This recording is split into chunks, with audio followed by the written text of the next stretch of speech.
मेरा सवाल यह है कि जब वो नेता पार्टी बदलते हैं तब आपसे पूछते हैं? क्या कुलदीप बिश्नोई ने आपसे पूछा कि मैं बीजेपी में चला जाऊं? क्या जेजेपी ने आपसे पूछा जब आपको बताया कि हमें वोट दो, हम खट्टर के साथ मिलकर सरकार बनाएंगे? ठेका नहीं ले रखा इन्होंने कि हमें यही दबाना है। जब ये बदल जाते हैं तुम बदल जाओ। कदे मर जा चिड़िए, कदे ज्यों जा चिड़िए। पब्लिक को ऐसे समझ रखा है। एक टोल प्लाजा वाले आए 4 दिन पहले मेरे पास, संगरूर से लुधियाना तक की दूरी 2 टोल प्लाजा है भाई, 90 रुपये लेते थे। वो आए और उन्होंने कहा जी हमारे 20 महीने बढ़ा दो, 20 महीने हम और टोल चला सकें। हमारी आज रात को 12 बजे टोल की मियाद खत्म हो रही है। मैंने कहा क्यों बढ़ा दें भाई? कहते जी कोरोना आ गया था। मैंने कहा सिर्फ लोगों पर ही कोरोना आया था? आपके लिए भी तो कोरोना नेशनल डिजास्टर है, एक कुदरती आफत है। तो बहुत से लोगों का बिजनेस डाउन हुआ कोरोना में, तो वो भी तो बैठे हैं, आप भी झेलो। मुझे किसी ने पूछा कि यार दिल्ली में फिर पंजाब में आप लोगों ने इतनी बड़ी आंधी को कैसे रोक लिया? मैंने कहा कौन सी आंधी? कहते बीजेपी की आंधी। मैंने कहा कैसे? कहते कैसे? मैंने कहा मैं बताता हूं। मैंने कहा जी हमारा चुनाव चिन्ह क्या है? कहते झाड़ू। मैंने कहा बीजेपी का चुनाव चिन्ह क्या है? कहते जी कमल का फूल। मैंने कहा कमल का फूल कहां उगता है? कहते ही कीचड़ में। मैंने कीचड़ की सफाई कौन करता है? कहते ही झाड़ू। मैंने कहा हमने झाड़ू फेर दिया।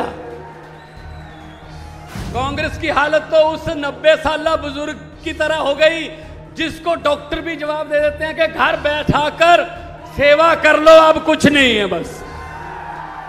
के लंबे सफर को मीलों में मत बांटिए, कौम को कबीलों में मत बांटिए।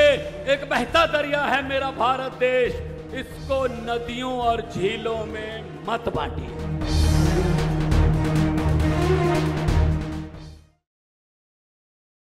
ये धूप में खड़े रहना, ये इंतजार करना और बिना कहे तालियां बजाना, ये इस बात का सबूत होता है कि लोग जो हैं वो बदलाव के लिए तैयार हैं। मंच पर आसीन आम आदमी पार्टी के नेशनल कन्वीनर, दिल्ली के मुख्यमंत्री और राजनीतिक धुरंधरों को धरती दिखाने वाले, राजनीतिक अपने आप को कभी ना हारने वालों की लिस्ट में अपने आप को समझने वालों को धरती पर उतारने वाले और आपकी धरती के, इस धरती के जंपल अरविंद केजरीवाल जी वो आज आए हुए हैं, उनके लिए एक जोरदार तालियों से स्वागत होना चाहिए। राज्यसभा एमपी गुप्ता साहब, अशोक तंवर जी और हरियाणा की सारी ढांडा साहब, हरियाणा की पूरी लीडरशिप और सबसे ज्यादा धन्यवाद जो मेरे सामने बैठे हैं आम आदमी पार्टी की रीढ़ की हड्डी जो कार्यकर्ता बैठे हैं, सबका स्वागत, नमस्कार, सत श्री अकाल। दोस्तों, ये कोई शक्ति प्रदर्शन नहीं है। हम तो वैसे आए थे, कल हिसार में थे, आदमपुर आए, प्यार दिया आपने, लेकिन आदमपुर का प्यार देखकर इस बात का अंदाजा सहजे ही लग सकता है कि आदमपुर वाले कुछ ना कुछ तो नया करने वाले हैं इस बार। भाई साहब, नेता आपके पास आते हैं, हमें वोट दो, आप वोट देते हो और विधानसभा में जाके कहते हैं हम इतने लाख लोगों के प्रतिनिधि हैं, हमें इस सवाल का जवाब दो, क्योंकि हमसे लोग सवाल पूछते हैं तो हम अपनी कंस्टिट्यूंसी में, अपनी विधानसभा में जाके क्या जवाब देंगे, वो विधानसभा में जाके कहते हैं। लेकिन मेरा सवाल ये है कि जब वो नेता पार्टी बदलते हैं तब आपसे पूछते हैं? क्या कुलदीप बिश्नोई ने आपसे पूछा कि मैं बीजेपी में चला जाऊं? नहीं पूछा ना। कोई हाथ खड़ा करके बता दो अगर पूछा हो।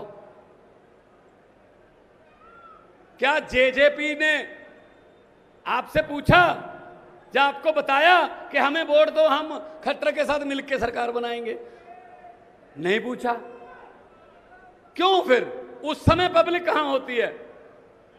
यही बात करने के लिए आपके पास आए हैं। जो मशीन का बटन है आदमपुर वालों, जो मशीन का बटन है, आपको 8 से 10 घंटे मिलते हैं उस बटन को दबाने के लिए।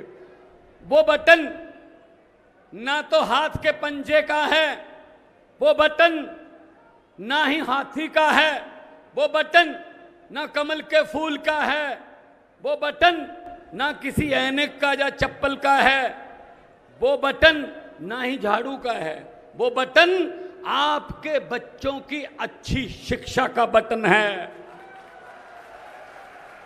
वो बटन आपके बुजुर्गों की अच्छी स्वास्थ्य का बटन है। वो बटन आपको मिलने वाली सस्ती बिजली का बटन है। वो बटन महिलाओं के लिए 1000 रुपए पर मंथ 18 साल से ऊपर उनको मुआवजा मान सम्मान का बटन है।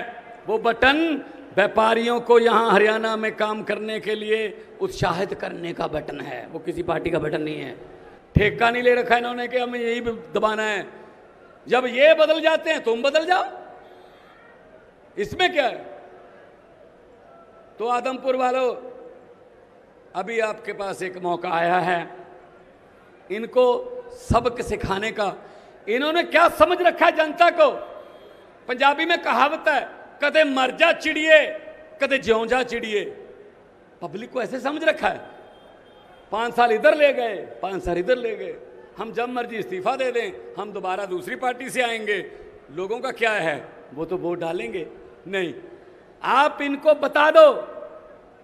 आदमपुर वालों एक बात, क्योंकि हरियाणा और पंजाब छोटे बड़े भाई हैं, हमारा कल्चर, हमारा सभ्याचार साझा है। आ रहा था मैं जब बाजार से, दातियां तैयार थी, रस्से तैयार थे, अभी फसल आने वाली है। दोस्तों इनको बता दो, ये बड़े बड़े जो बीजेपी कांग्रेस वाले दही जमाने के लिए, चाहे दही जितना मर्जी जमाना हो, दही एक रिड़कना भर के जमाना हो, पर दही जमाने के लिए जाग का सिर्फ 1 चम्मच चाहिए होता है। आदमपुर वालों, आप 1 चम्मच जाग का दे दो, आम आदमी पार्टी को जिताकर यहां से पूरे हरियाणा में ईमानदारी का दही जमाने की जिम्मेदारी हम लेते हैं। पंजाब में भी ऐसा हुआ था।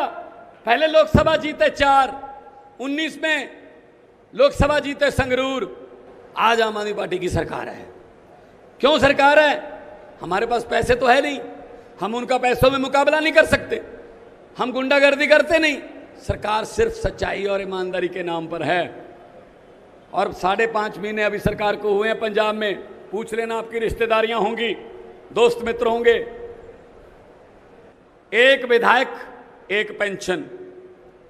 पहले क्या होता था, जितनी बार एमएलए बनता था उतनी पेंशन बढ़ती जाती थी।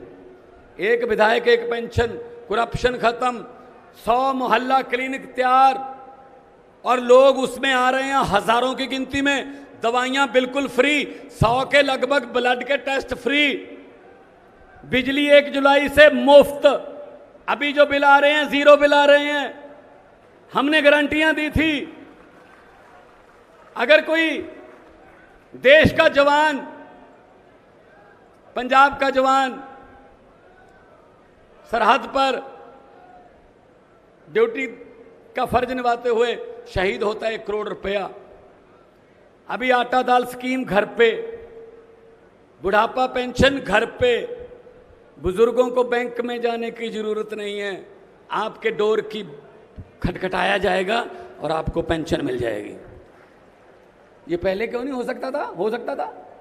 एक टोल प्लाजा वाले आए 4 दिन पहले मेरे पास, संगरूर से लुधियाना तक की दूरी 2 टोल प्लाजा है भाई, 90 रुपये लेते थे एक। वो आए और उन्होंने कहा जी हमारे 20 महीने बढ़ा दो, 20 महीने हम और टोल चला सकें। हमारी आज रात को 12 बजे टोल की मियाद खत्म हो रही है। मैंने कहा क्यों बढ़ा दें भाई? कहते जी कोरोना आ गया था। मैंने कहा सिर्फ लोगों पर ही कोरोना आया था? आपके लिए भी तो कोरोना नेशनल डिजास्टर है, एक कुदरती आफत है, तो बहुत से लोगों का बिजनेस डाउन हुआ कोरोना में, तो वो भी तो बैठे हैं, आप भी झेलो। कहते जी किसान आंदोलन की वजह से हमारा नुकसान हुआ। मैंने कहा जी सेंटर ने कानून बनाए थे, 1 साल बाद सेंटर ने कहा जी गलत कानून है, माफी मांगते हैं। अब उनकी गलती की हम खमियाजा क्यों भुगते हैं? मैं कोई 20 महीने नहीं बढ़ाऊंगा। आज रात को 12 बजे दोनों के दोनों टोल प्लाजे बंद करो। मैंने बंद करवा के रखे हैं वो टोल प्लाजे। कोई और होता, कोई कांग्रेसी या बीजेपी की सरकार होती, वो 20 महीने की जगह उनको 30 महीने कहता और कहता यार मेरा भी हिस्सा डाल लेना, मेरे भांजे का हिस्सा डाल लेना, मेरे भतीजे से बात कर लेना। ये बात चलती थी। ये भांजे भतीजे, इनके घरों से क्या क्या मिल रहा है। तो दोस्तों, मुझे किसी ने पूछा क्या यार दिल्ली में फिर पंजाब में आप लोगों ने इतनी बड़ी आंधी को कैसे रोक लिया? मैंने कहा कौन सी आंधी? कहते बीजेपी की आंधी। मैंने कहा कैसे? कहते कैसे? मैंने कहा मैं बताता हूं। मैंने कहा जी हमारा चुनाव चिन्ह क्या है? कहते झाड़ू। मैंने कहा बीजेपी का चुनाव चिन्ह क्या है? कहते जी कमल का फूल। मैंने कहा कमल का फूल कहां उगता है? कहते जी कीचड़ में। मैंने कीचड़ की सफाई कौन करता है? कहते जी झाड़ू। मैंने कहा हमने झाड़ू फेर दिया, कमल उगे ही नहीं।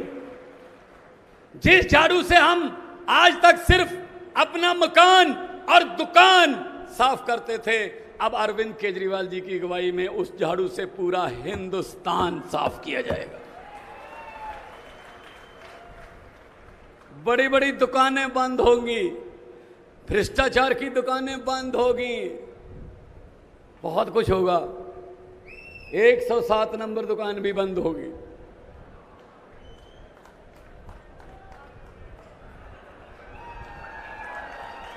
सही है ना? बंद हो जाएंगे ये। इन्होंने समझ क्या रखा अपने आप को यार? पब्लिक है, ये पब्लिक है, सब जानती है। लोकतंत्र में लोग बड़े होते हैं। लोग जब चाहें आदमी अर्श पर और कुलदीप बिश्नोई की तरह हंकार करे ऊपर जाकर, तो लोग कहते हैं आजा बेटा फर्श पर।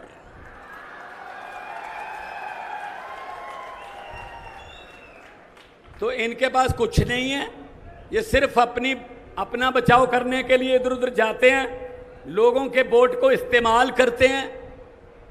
तो अगर साथ देना है युवा पीढ़ी का, साथ देना है बुजुर्गों का, अगर पढ़ाई, शिक्षा, सेहत, बिजली, इन सब समस्याओं का हल करना है, तो एक बार झाड़ू वाला बटन दबाकर देखना।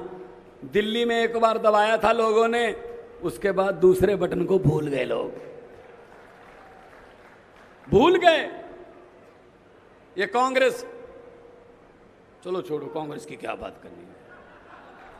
कांग्रेस की हालत तो उस 90 साला बुजुर्ग की तरह हो गई जिसको डॉक्टर भी जवाब दे देते हैं कि घर बैठाकर सेवा कर लो, अब कुछ नहीं है, बस सेवा चल रही है, अब तो कुछ नहीं है उनके पास। सबसे ज्यादा उन्होंने लूटा है।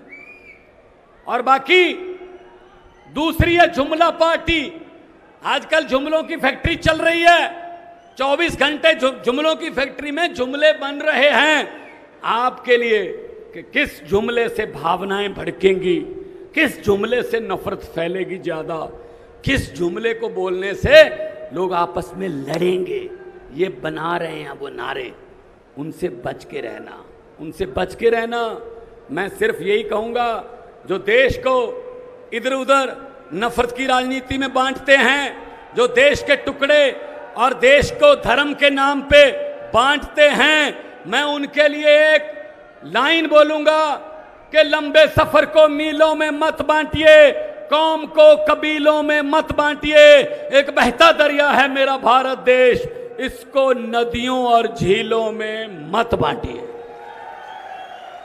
दो नारे लगाएंगे, हाथ ऊपर करके, पता चल जाना चाहिए, क्योंकि उनके भी आदमी खड़े हैं यहां, उनको पता चल जाना चाहिए कि गलती हो गई है आपसे, बस इस्तीफा देके उनको पता चल जाना चाहिए कि इस बार नहीं, ऐसा लोगों को हम ग्रांटेड नहीं ले सकते।